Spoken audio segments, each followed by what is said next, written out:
Fala pessoal, tudo bem? O meu nome é Jéssica Ramos, eu sou advogada trabalhista. Este aqui é o canal ADV Labuta e eu peço que, se você ainda não se inscreveu, se inscreve no nosso canal, dá like no vídeo, segue a gente lá no Instagram, no @advlabuta e também no nosso Facebook. Hoje eu venho conversar com vocês sobre audiência trabalhista, ritos e aspectos práticos. Eu vou trazer características dos ritos ordinário e sumaríssimo da audiência trabalhista.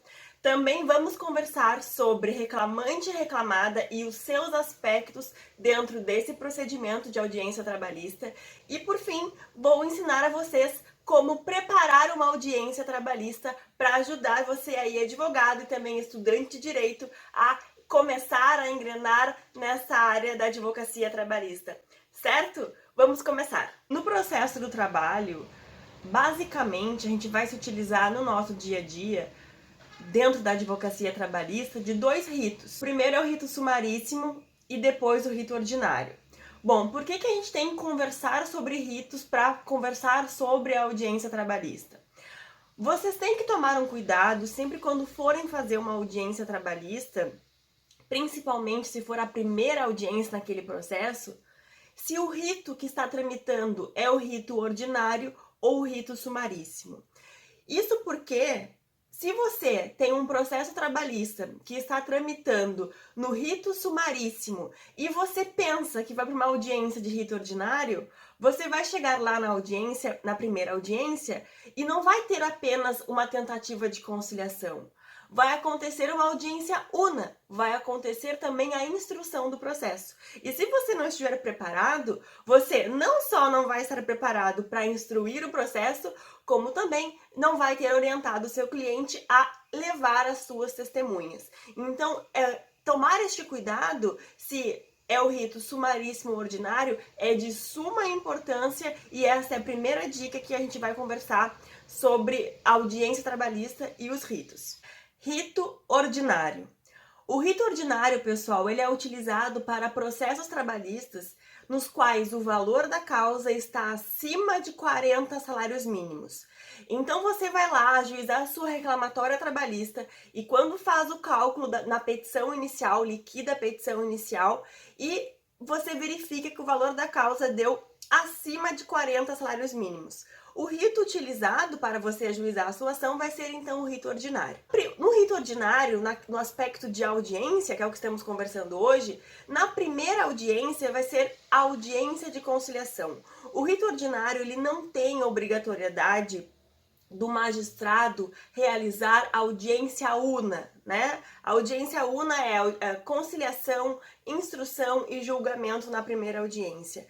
No rito ordinário não tem essa obrigatoriedade. Então, o que costuma acontecer na prática? Se vai ter duas audiências, a primeira audiência vai acontecer uma audiência de conciliação, uma audiência conciliatória.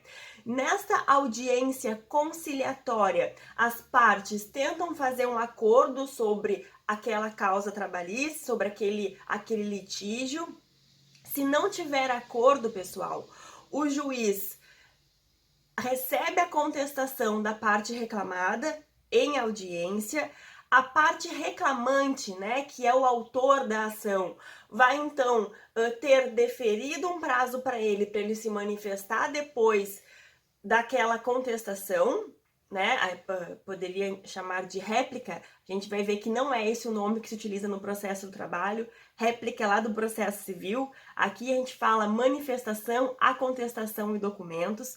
Então, a audiência de conciliação tenta fazer conciliação no primeiro momento, não teve conciliação, o juiz recebe a contestação da reclamada e o reclamante vai ter um prazo para se manifestar depois. Isso vai acontecer, o juiz defere um prazo para o advogado se manifestar no seu escritório, não precisa ser em audiência, né? E aí, na mesma audiência também já vai se marcar a segunda audiência, que vai ser a audiência de instrução. Esses foram os principais pontos da audiência inicial, da primeira audiência do rito ordinário.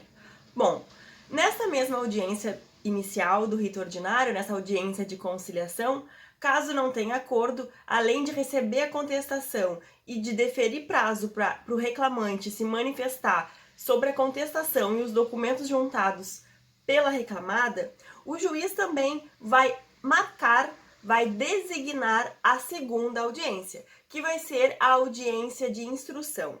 Essa audiência de instrução, ela vai acontecer com, no máximo, 3 testemunhas na questão da prova oral, né? Quem quiser produzir prova oral na audiência de instrução do rito ordinário do processo trabalhista, vai poder se utilizar de até 3 testemunhas, tá bem? Bom, depois que se concluir a audiência de instrução, geralmente os autos vão concluídos para o magistrado, que vai depois proceder ao julgamento da reclamatória trabalhista. Rito sumaríssimo. Pessoal, o rito sumaríssimo, ele passou a ser muito mais utilizado nos processos trabalhistas depois da reforma trabalhista. Isso porque a gente sabe que depois que entrou em vigência a reforma trabalhista, a CLT passou a prever que é obrigatório, quando a gente vai ajuizar uma petição inicial ali, uma reclamatória trabalhista, que a gente liquide os pedidos, né? Sobre essa questão de liquidar e tudo mais, a gente vai conversar aos poucos, a gente vai conversar depois. Bom, eu tenho a obrigatoriedade de liquidar os meus pedidos, de fazer o cálculo de cada pedido e já dizer para o juiz, quando entrar com a inicial: olha, os meus pedidos somam tanto, o meu valor da causa é tanto, com base não um valor geral, né? Um valor que eu liquidei, que eu calculei pedido por pedido.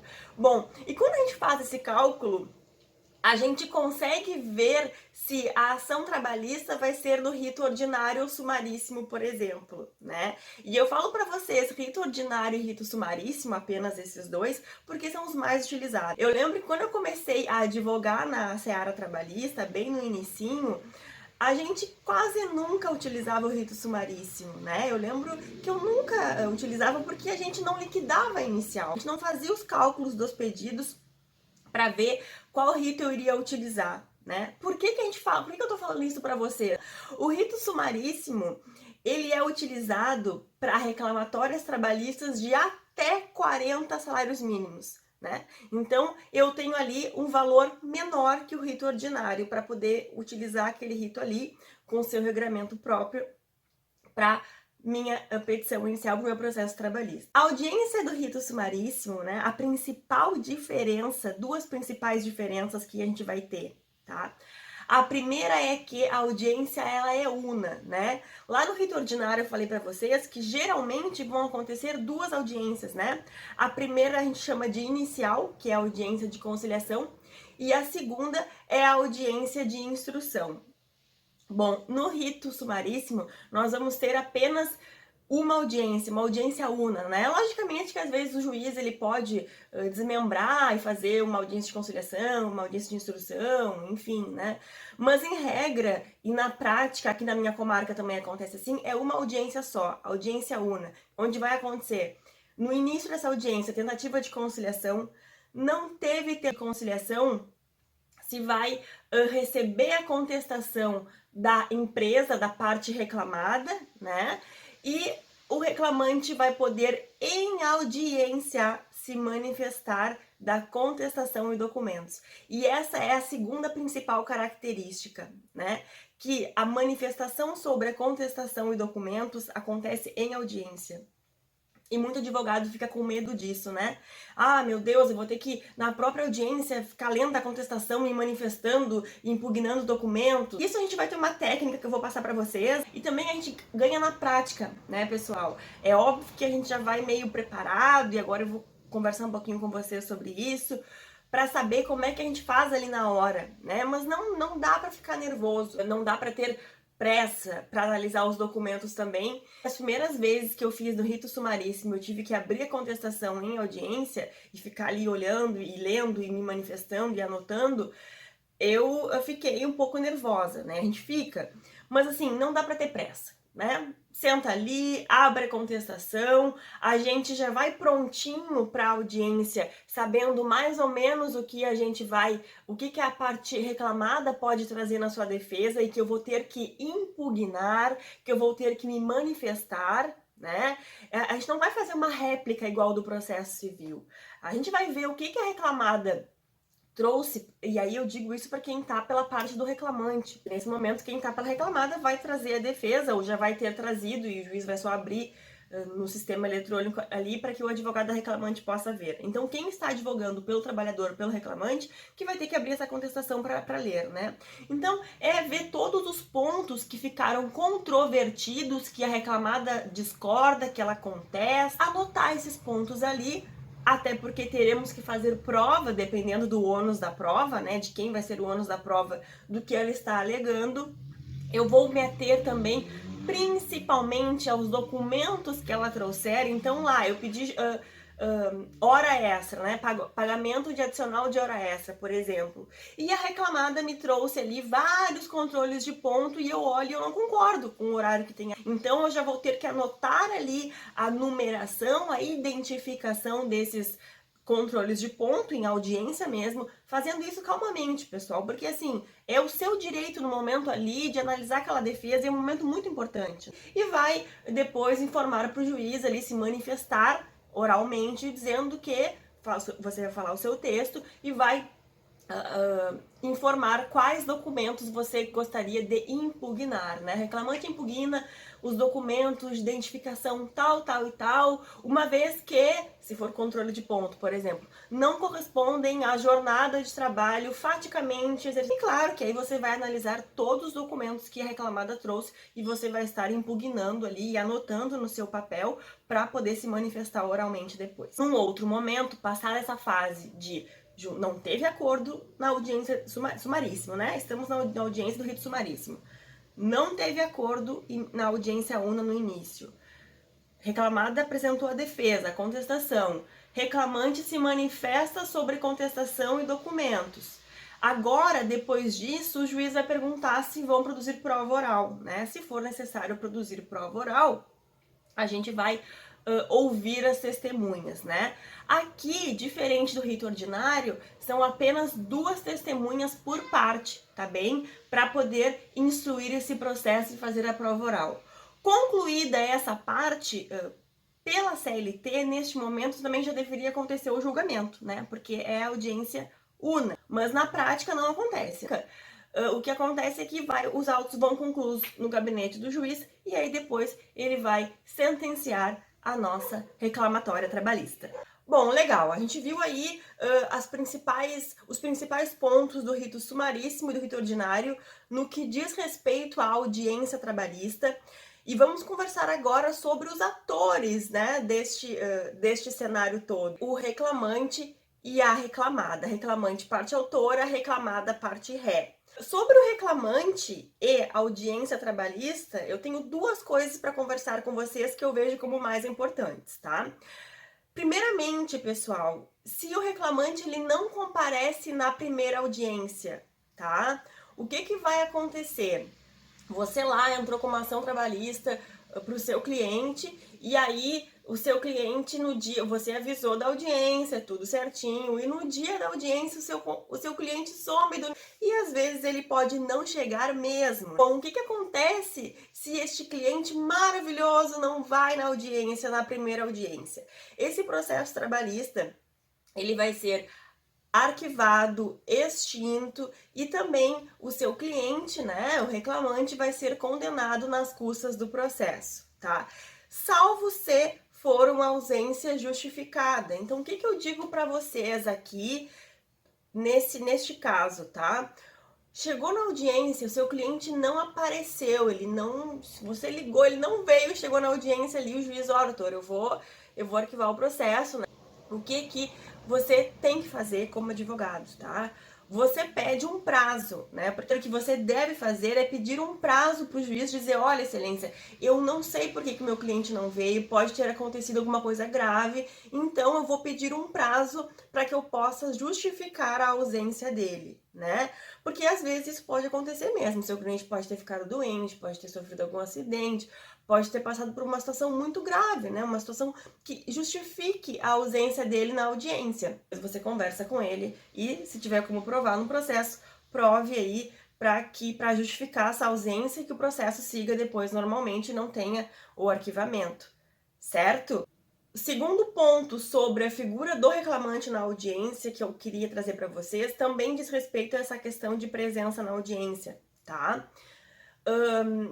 Eu já tive caso, por exemplo, que a gente entrou com a reclamatória trabalhista e o cliente, antes de antes de acontecer a primeira audiência, o cliente teve que ir embora, né? Ele teve que viajar para o exterior, então ele não tinha como vir para uma audiência de conciliação, por exemplo, e voltar, né, novamente para o país que ele estava. O que dá para fazer nesses casos também, pessoal, no que diz respeito à presença do reclamante na audiência? Seu cliente não pode ir e ele tem um motivo poderoso, né, para não estar presente, tá?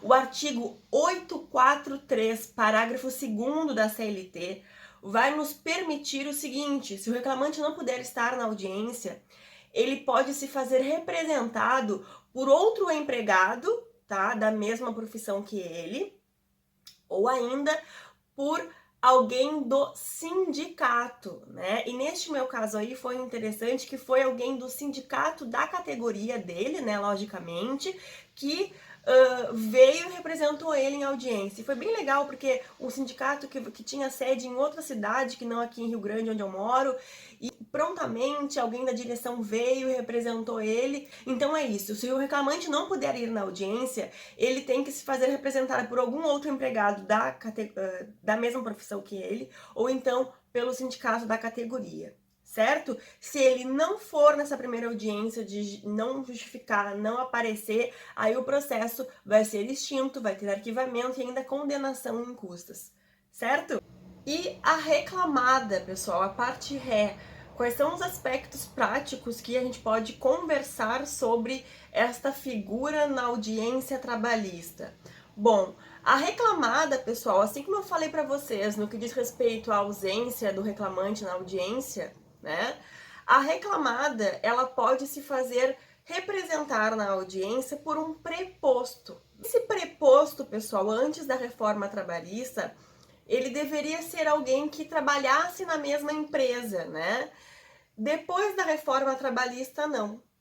Assim como acontece lá no processo civil, lá nas audiências do juizado especial civil, por exemplo, contra um banco, vai um preposto que não sabe nada do processo, não sabe nada da situação, né? Porque é uma pessoa aleatória que o banco contratou, por exemplo, para ir como preposto. Isso agora pode acontecer também no processo do trabalho, tá? Com a reforma trabalhista. O preposto da empresa, o preposto da reclamada, ele não obrigatoriamente precisa ser alguém que trabalha nesta empresa, tá?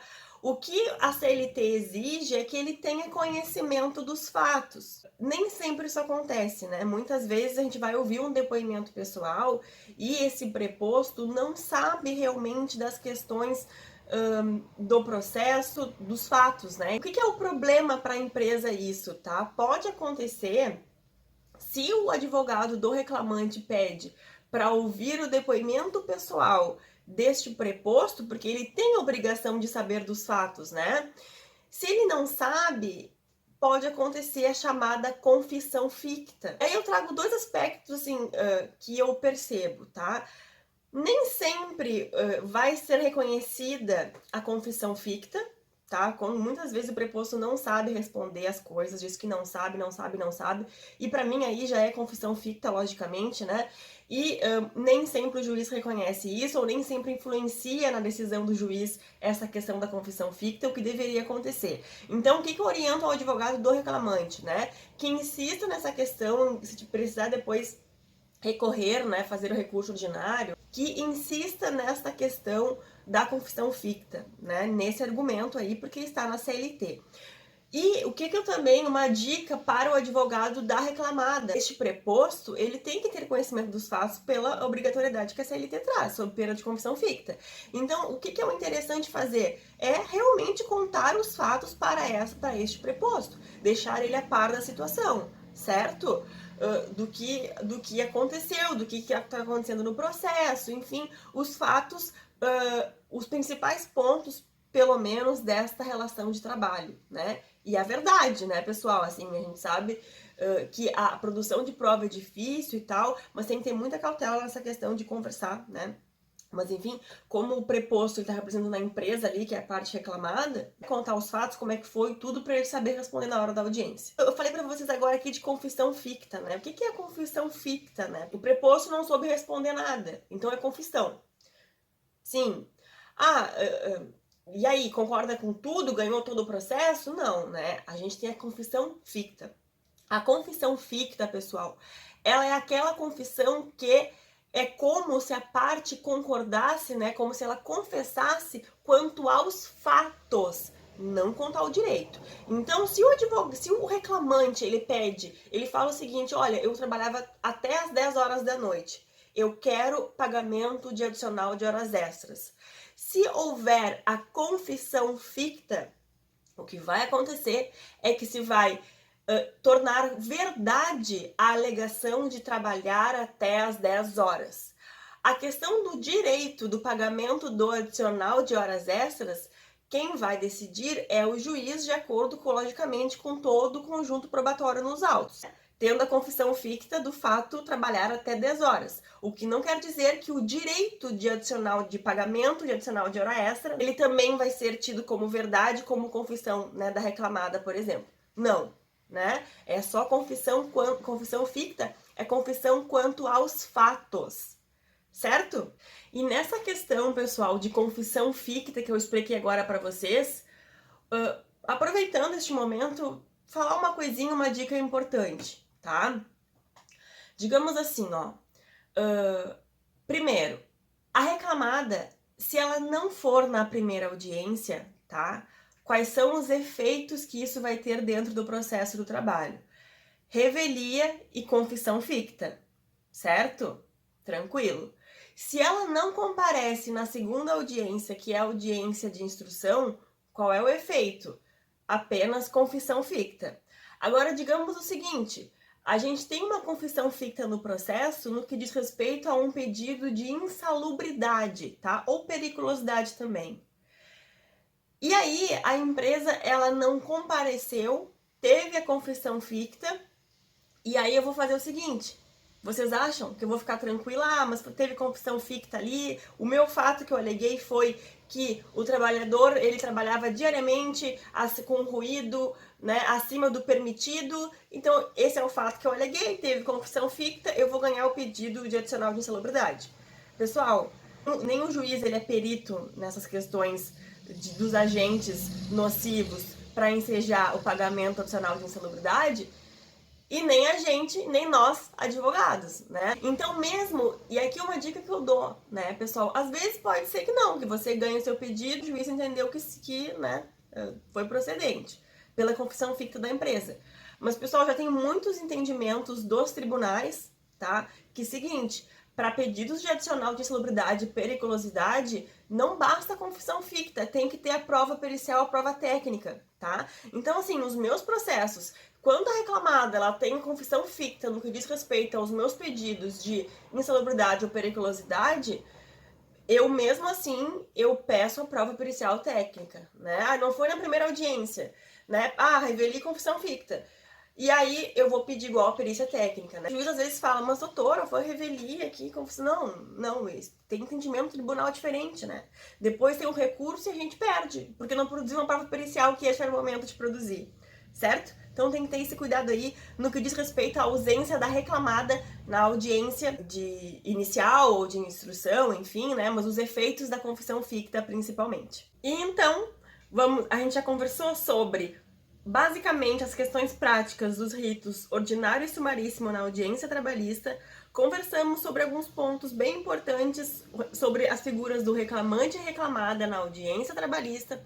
E agora vou conversar com vocês como preparar uma audiência trabalhista em 5 passos. O primeiro passo que eu trago para vocês é: liguem, avisem, deixem registrado o aviso da audiência para o cliente de vocês. Então a gente teve lá, o juiz marcou a audiência trabalhista, você já vai, além de anotar na sua agenda, na sua organização, você vai avisar o seu cliente. E, pessoal, é um aviso que fique registrado. Um WhatsApp ali com o double check azulzinho que ficou registrado que ele recebeu, ou você manda uma correspondência com a R, né? Ou você pede para ele ir até o seu escritório e assinar que foi avisado da audiência, deixar isso registrado, né, pessoal? Isso é bem importante pelas questões que conversamos lá anteriormente, né, de ausência do seu cliente na audiência, seja parte reclamada ou seja parte reclamante. Chegar mais pertinho da audiência ali, o que eu costumo fazer?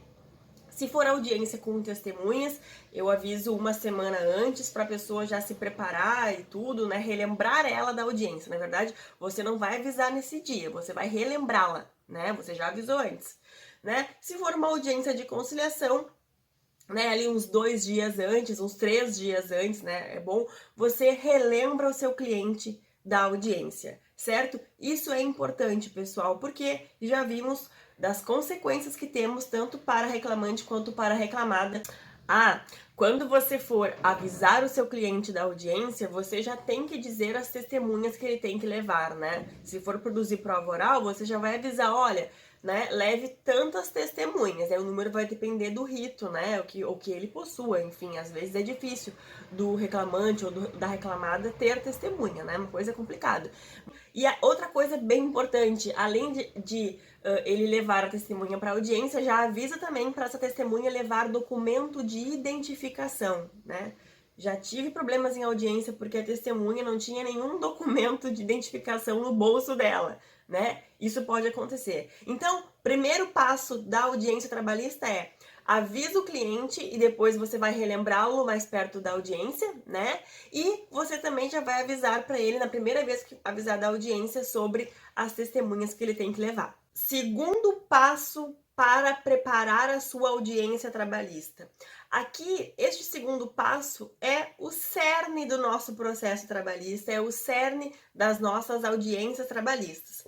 É a questão da prova. Se você estiver indo para uma audiência de instrução do rito ordinário e você for advogado da reclamada, você já teve acesso ali à manifestação da contestação da parte contrária, do reclamante. Se você estiver pelo reclamante, você já teve acesso à contestação, né? Então o processo está prontinho, os pontos controvertidos, né? O que as partes discordam estão bem definidos, então você prepara a sua audiência, você prepara a sua produção de prova oral para a sua audiência trabalhista perfeitamente, né? Se você vai para uma audiência una do sumaríssimo, você só vai ter acesso à contestação da reclamada na audiência e a reclamada só vai saber o que o reclamante impugnou na defesa dela, se, né, o que ficou realmente controvertido durante a audiência, conforme conversamos aqui, né? Porque a manifestação sobre a defesa vai acontecer na audiência. E o reclamante vai poder ver a contestação também só em audiência, né? Se for sumaríssimo. Mas, de qualquer forma, nós já conversamos aqui que, ainda que isso aconteça na hora da audiência, no rito sumaríssimo, a produção de prova oral ela vai acontecer, né? Depois dessa fase aí de contestação e manifestação. Bom, então, de qualquer forma, se eu estou indo para uma audiência de instrução do rito ordinário ou uma audiência una do rito sumaríssimo e eu quero produzir prova oral, eu já tenho que ir preparado. Né? E o que eu faço, pessoal? Qual é este segundo passo? Você vai pegar todo o processo trabalhista que você tem até o presente momento, mesmo que no rito sumaríssimo que ainda não tenha defesa e manifestação, que vai ter só na audiência, você já tem que ir preparado, né?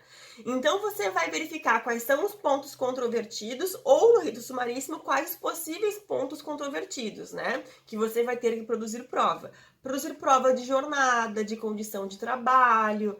Então, se eu faço pedido de horas extras, de pagamento adicional de hora extra, né?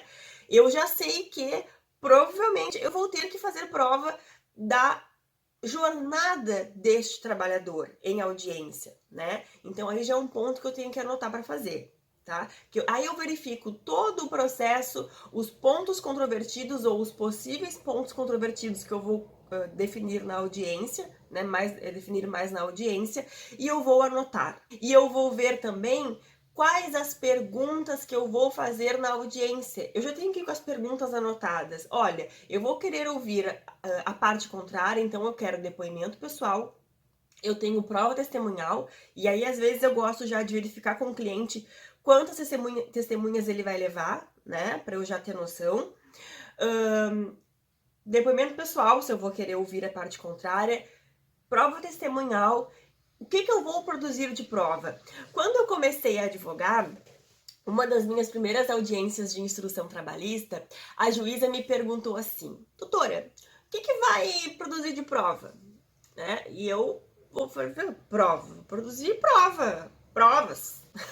E aí ela era uma juíza muito querida, né? Porque na verdade, pessoal, eu fiz várias perguntas, eu queria produzir prova ali, era bem no início, acho que foi até minha primeira audiência trabalhista, e eu queria produzir aquilo ali, ou seja, eu não fui muito definida na minha questão da prova, e isso é muito importante. Olha só, daí ela começou a me ajudar, ela assim, tá bem, tem pedido aqui de pagamento de diferença salarial por desvio de função. Então a gente tem que fazer prova da função deste trabalhador.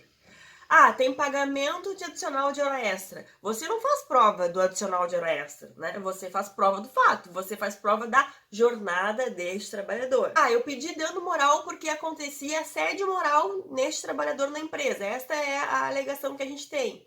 Eu vou fazer prova do dano moral? A gente faz prova do quê? Do assédio. Eu faço prova do fato, eu faço prova do assédio moral. Entendeu? Então é importante a gente já ir com isso consolidado para a audiência, com esses pontos do que eu vou produzir prova, e já com as minhas perguntas prontas também. Claro que as perguntas eu posso mudar, né? Eu converso ali um pouco com o cliente antes da audiência, ou durante a audiência, né, tá rolando, eu acrescento uma pergunta, eu mudo alguma, outra eu já vejo que não é mais necessário perguntar de novo, então eu apago, mas a gente tem que ir com o norte, né, para não chegar lá perdido. Mas para você organizar as suas ideias, e também porque o juiz organiza na audiência, você também, né, prova de jornada, eu faço tais perguntas. Prova das condições de trabalho, né, por exemplo, para uma questão de insalubridade. Eu faço tais perguntas. Eu já vou ter uma divisão ali no meu material que me facilita para produzir a minha prova, organizo o meu trabalho, organizo o trabalho do juiz também, né? E eu percebo às vezes o seguinte, eu sou gaúcha, né, do Rio Grande do Sul, vocês vão ouvir ainda muito durante as nossas conversas aqui. E o juiz percebe ali, isso aqui já ficou provado, a jornada eu já estou satisfeito da prova, doutora, vai querer provar mais alguma coisa? E aí, às vezes, eu posso não estar satisfeita e eu querer produzir mais prova, né? Então, é importante essa organização dos pontos de prova para a audiência e as perguntas também, tá bem? Isso é bem importante. Então, este é o segundo passo. Terceiro passo para preparar uma audiência trabalhista. Gente, temos que ir para a audiência já com cálculo, com uma proposta de acordo, seja da parte reclamante ou da parte reclamada. Porque, logicamente, mesmo que não seja uma audiência inicial, uma audiência de acordo, a qualquer momento a gente sabe que pode acontecer o acordo, né? A conciliação, entabular um acordo dentro de um processo trabalhista. Então, às vezes, a parte contrária vem com uma proposta e você nem calculou o que você acharia bom, o que é bom para o seu cliente, o que não é. Né? Você nem conversou com o seu cliente, aí você fica ali, né? Aí tem que estar abrindo o processo para calcular na hora se é bom, se não é. Ou você vai aceitar um valor ruim, ou quando vai perder uma proposta boa porque você não calculou e você não quer fazer acordo. Então, assim, como é que eu calculo um valor de acordo? Eu faço muito pela parte reclamante e eu percebo muitas vezes que a empresa oferece um acordo assim muito baixo, e aí claro que eu converso com o cliente se ele quer ou se ele não quer. É claro que eu vejo propostas, essa proposta é razoável, mas tem propostas que eu digo, não, isso aí é um absurdo, não tem condição, né? É muito ruim pro cliente. Então, por isso que muitas vezes eu digo que eu sou resistente a fechar, porque muitas vezes a proposta é horrorosa. Como é que eu faço? Eu vejo o que eu pedi no processo, tá? E aí, isso você pode, também se você for pela reclamada, né? Ver os pedidos do processo e o que eu consigo provar. E quando eu falo o que eu consigo provar, eu falo, logicamente, que você já tem que saber de uma distribuição do ônus da prova. Olha, isso aqui eu tenho que provar. E eu sei que essa prova aqui é difícil, que meu cliente não tem essa prova. Ou então, puxa, isso aqui eu já vi várias decisões nos tribunais e eu vi que isso aqui não leva, não, né? É difícil de ganhar, é muito difícil, né? Então você tem que ter uma noção do que de ônus da prova, do que você provavelmente possa ganhar se conseguir provar, ou se a outra empresa, se a outra parte não conseguir, se a empresa não conseguir provar, ou ela, ou se o reclamante, você tá pela reclamada e o reclamante, né, você percebe que ele vai conseguir fazer aquela prova ali, porque não é uma prova difícil. Então, tudo isso a gente tem que pesar, tá, para fazer o nosso cálculo da proposta de acordo, tá? Então, ver o que eu tenho mais chance de ganhar, de perder, fazer um cálculo razoável ali, tá? Então colocar um patamar ali, né, mínimo, né, para você ter uma negociação. E aí quando eu falar você advogado, você faça isso, não, é lógico que a gente faz isso, mas conversa com o cliente depois. Eu fiz aqui uns cálculos e aí eu penso que uma proposta boa de acordo é esse valor aqui, né? Mas é claro que é tu quem decide, né? Porque às vezes, pessoal, logicamente que a gente tem muitos casos que eu penso assim, olha, essa ação trabalhista aqui é no mínimo um acordo de 15 mil, porque menos que isso é muita sacanagem com o cliente, né? Mas às vezes o cliente, ele tá precisando da grana e ele vai aceitar 4 mil, né? Que é o que a empresa vai pagar, tá? Então, assim, logicamente que sempre cabe, tem que ter sempre um bom senso, uma razoabilidade, né? Não vai querer chegar a fazer acordo com todo o valor da ação, né? Mas também não vá aceitar muito pouco. Mas é claro que quem decide é o cliente. Então você faça patamares de máximo ali, de razoabilidade, que talvez dê para fechar o acordo, de mínimo, que o cliente vai aceitar, que você ache razoável, e converse com o cliente o que ele acha, o que ele achar melhor. E sempre, pessoal, sempre, durante a audiência, você pode pedir licença para o juiz e para outra parte se retirar da sala e conversar com o seu cliente, tá bem? Agora, em tempos de audiência virtual, né? O que vocês devem fazer se vocês estiverem até em locais diferentes, né? Você e seu cliente. Tira o vídeo, tira o áudio da audiência virtual e conversem entre vocês ali pelo WhatsApp ou por telefone o que acharam da proposta de acordo. Certo?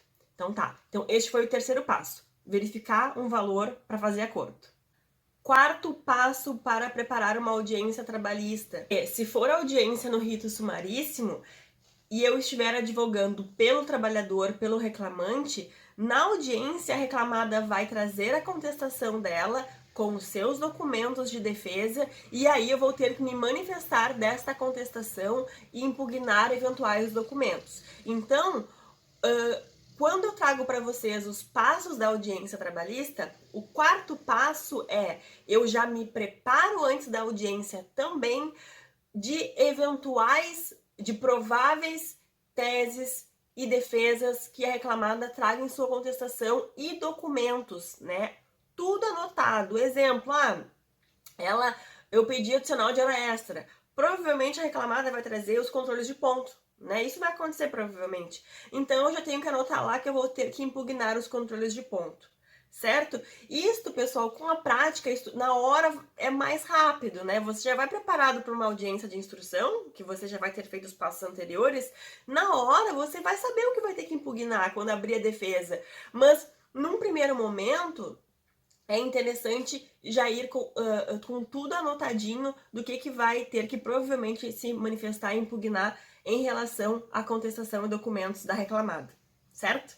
Bom, pessoal, e o quinto e último passo para você preparar a sua audiência trabalhista acontece no dia da audiência trabalhista. Então, além de você estar bem lindo e bem maravilhoso para a sua audiência trabalhista, você vai lá pertinho, né, da hora da audiência, você vai explicar para o seu cliente tudo que vai acontecer lá dentro. Eu digo tudo não só nas questões de você explicar que ele pode ser ouvido no que diz respeito ao depoimento pessoal e você conversar com ele sobre essas questões, do que podem perguntar para ele, olha, provavelmente vão te perguntar que horário que tu fazia, né? Então, essas coisas você vai conversar com o seu cliente de como ele pode ser ouvido, provavelmente vai ter o teu depoimento pessoal. Eu não posso te fazer perguntas, né? Porque o advogado da parte nunca faz perguntas para o seu cliente, né? No depoimento pessoal.